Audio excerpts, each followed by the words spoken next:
Wisconsin's Secretary of State is not a position that a lot of people are familiar with, but the race is making headlines here in La Crosse with a local Republican challenging that seat. New at 10, News 8's Mark McPherson talked with both candidates and has a closer look at the race. Martha, at 33 years old, Julian Bradley is a relative newcomer to statewide politics. For the past 31 years, Doug LaFollette has been Secretary of State. This sets up a classic political race between staying the course and creating change.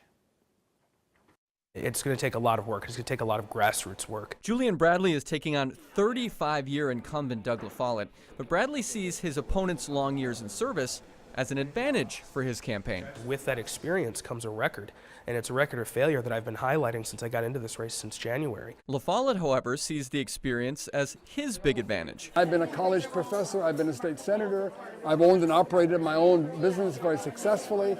I've been the National Public Affairs Director of a nonprofit organization. Those are credentials that make it sensible to be a Secretary of State. I don't see that my opponent has those kind of qualifications. It's the classic political difference: experience or a new look, stay the course or make a change.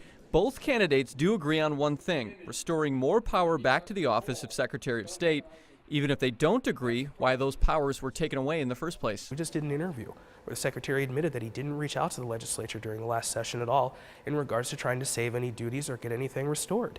That's a failure in communication, and that's the first step to making sure that this office is effective in doing something for the taxpayers. I've been advocating for years that the duties that were taken away from the office that are business related, corporations, trademarks, Uniform Commercial Code, should be restored to the office. Come November, voters will have a choice between a candidate that's held the job for 3 decades or a candidate that's 3 decades old.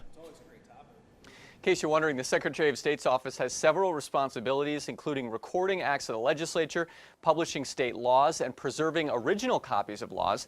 They are also second in line of succession behind the Lieutenant Governor to take over the office of Governor. Martha. All right, thanks a lot, Mark. Also, Secretary LaFollette also held Secretary of State for a term in the late 1970s, and after an unsuccessful run for Lieutenant Governor, LaFollette was reelected to Secretary of State in 1983.